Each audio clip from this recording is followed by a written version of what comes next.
혹시 눈앞에 손해가 너무 커 보여서 이거 그냥 그만둘까 하고 주저했던 적 있지 않아? 나에겐 오프라인 전시회가 딱 그랬어. 올해 우리는 15개의 오프라인 전시회에 참여하면서 매 전시회마다 수백만 원씩 적자를 마주했거든. 그런데도 우리는 이 손해를 보는 전시회를 멈추지 않았어. 왜 이걸 계속해서 우린 지속했을까?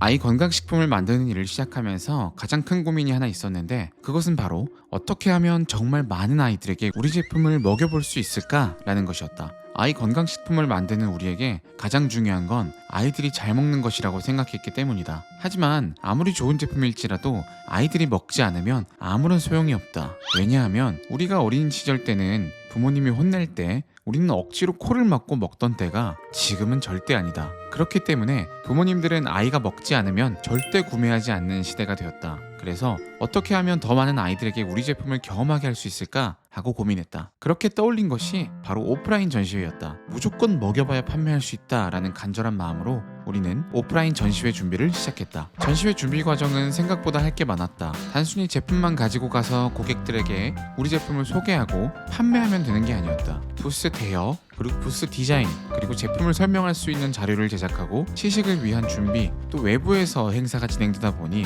외부 출장을 위한 숙소 예약, 그리고 그뿐만 아니라 예상치 못한 지출들이 많다 보니까 전시회를 나갈 때 드는 비용이 정말 만만치 않았다. 이런 여러 가지 어려움에도 불구하고 전시회를 준비해서 참여했던 첫 전시회의 실적은 정말이지 완전 실패였다. 준비한 것과 들어간 비용들에 비해서 판매가 부진했기 때문에 결론적으로는 적자였다. 처음 참여해본 오프라인 전시회가 처참히 망하고 나니 이걸 힘들게 또 해야 할까? 하는 생각이 가장 크게 들었다. 어쩌면 이 전시회를 참여할수록 망하는 것 같은 기분이 들었다. 이런 현실을 알게 된 주변에서도 내게 그만둬라, 요즘은 온라인으로 해야지 하는 이야기만 계속 들릴 뿐이었다. 하지만 이대로 포기하기에는 너무 아쉬웠다. 무언가 제대로 해보지도 못했는데 당장의 손해로 인해 포기한다는 것이 너무도 아쉬웠고, 그리고 적지 않게 어머니들께서 이런 제품을 찾고 있었어요 하는 반응들을 보니 어쩌면 시간은 조금 걸릴지 모르겠지만 이것이 분명 좋은 기회로 돌아올 수 있을 것이라고 생각했던 것 같다. 결국 우리는 2024년도에 과감한 도전을 하기로 마음먹었다. 그것은 바로 우리에게 어떤 전시회가 우리 상품과 잘 맞을지 모르기 때문에 우리가 경험할 수 있는 전시회들을 모두 도전해보자 하는 마음으로 총 15개의 오프라인 전시회를 참여하기로 결정했다. 누군가가 잘 된다 혹은 안 된다는 이유로 참여하거나 참여하지 않는 것은 우리에게 맞지 않는다라고 생각했기 때문이다. 우리가 직접 경험해봐야 알 수 있지 않겠나 생각했다. 하지만 이런 적극적인 마음을 떠나서 솔직히 무서웠다. 왜냐하면 부스 대여비만 해도 약 4천만 원이 들어가는 데다 디자인 비용, 숙박비, 운송비, 인건비, 그리고 시식하는 데 들어가는 비용들을 고려하면 1년 동안 들어갈 비용들이 약 1억이 넘게 들어갔기 때문이다. 우리처럼 작은 스타트업에게 이 금액은 정말 터무니없이 큰 금액이었기 때문이다. 전시회를 지속할수록 예상했던 것처럼 대부분의 전시회에서는 적자를 수도 없이 경험했다. 그 대신 우리는 여기서 우리를 더욱 알리고 더 많은 아이들에게 상품을 먹일 수 있는 기회를 꼭 잡자 하는 마음가짐을 갖고 계속 이어가다 보니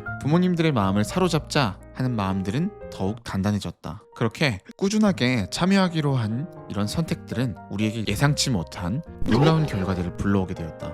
오프라인에서 적자라 생각했던 것과 달리 온라인에서는 상황이 달라졌기 때문이다. 전시회에서 우리 제품을 경험한 고객들과 현장에서 구매하지 못했던 고객분들 중 조금씩 우리의 제품에 관심을 가져주기 시작하신 분들이 생겨나기 시작한 것이었다. 행사 중에 카카오톡 친구가 되어주셨던 분들이 조금씩 늘어났고, 우리 온라인에서는 전시회에서 먹어보고 구매했어요 라는 반가운 후기들이 점점 올라오기 시작했다. 또 우리가 매주 화요일마다 진행하고 있던 라이브 방송에서도 큰 변화가 일어났다. 고객님들은 전시회에서 봤는데 라이브는 처음 와봐요 같은 반응과 전시회에서 받은 안내로 찾아왔어요 라는 고객들의 인사가 늘어났다. 심지어 전시회에서 만난 고객들 중 일부는 우리의 열렬한 서포터즈가 되어주시기도 하였다. 또 새로운 제품이 나올 때마다 가장 먼저 구매해주셨고, 주변 엄마들에게도 추천해주시는 분들이 생긴 것이다. 뿐만 아니라 우리 제품을 매달 정기 구독으로 받아보시는 분들도 어느덧 100명이 넘는 고객들이 생기게 되었다. 만약에 우리가 당장의 이득을 고려해서 오프라인 행사를 더 이상 진행하지 않고 멈췄다면 과연 우리는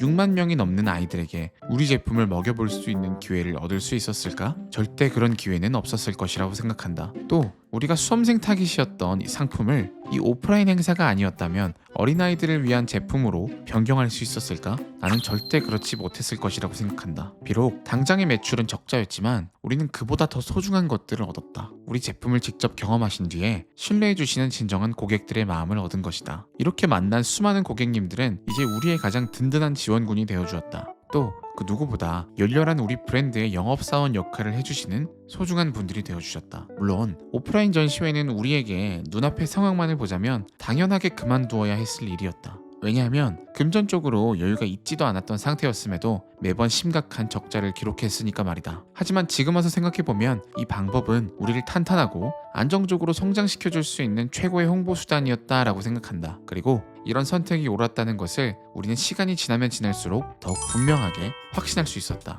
인생을 살다 보면 늘 선택의 기로에 서게 된다. 이게 과연 맞는 걸까? 특히 당장의 손해가 눈앞에 보일 때면 더욱 망설여지기 마련이다. 누구나 실패가 두렵고 손해보는 게 무섭다. 나 역시도 항상 늘 그렇다. 당장 눈앞의 손해는 무섭고 어렵기 마련이다. 하지만 지금 돌아보면 그때의 용기 있는 결정이 우리를 더 성장시켜 주었다. 오히려 그 두려움을 이겨냈기 때문에 더 단단해질 수 있었고 새로운 도전도 서슴지 않고 시도해볼 수 있는지도 모른다. 어쩌면 우리의 인생은 당장의 득실을 따지기보다 장기적으로 더 큰 가치를 찾아가는 여정인지도 모른다. 우리가 전시회를 통해 깨달았던 것처럼 때로는 당장의 손해가 미래의 더 큰 자산이 되기도 한다. 숫자로는 표현할 수 없는 소중한 경험과 관계, 그리고 그 과정에서 얻은 깨달음들이 우리를 더 풍요롭게 만들어주는 것처럼 말이다. 지금 여러분 앞에 놓인 선택이 두렵더라도 그 너머에 있는 가능성을 믿고 한 걸음 내딛어 보길 바란다. 그리고 그 순간을 통해 배우고 경험한 것들을 떠올려 보길 바란다. 때로는 가장 두려웠던 순간이 우리 인생에서 가장 빛나는 순간이 되기도 하니까 말이다. 그럼 이번 영상도 끝까지 시청해주셔서 너무너무 고맙고 영상이 좋았다면 구독과 좋아요도 부탁한다. 그럼 앞으로도 다양한 영상들을 잘 지켜봐주고 강선비의 성장도 응원해주길 바란다. 그럼 또 다음 영상에서 만나자.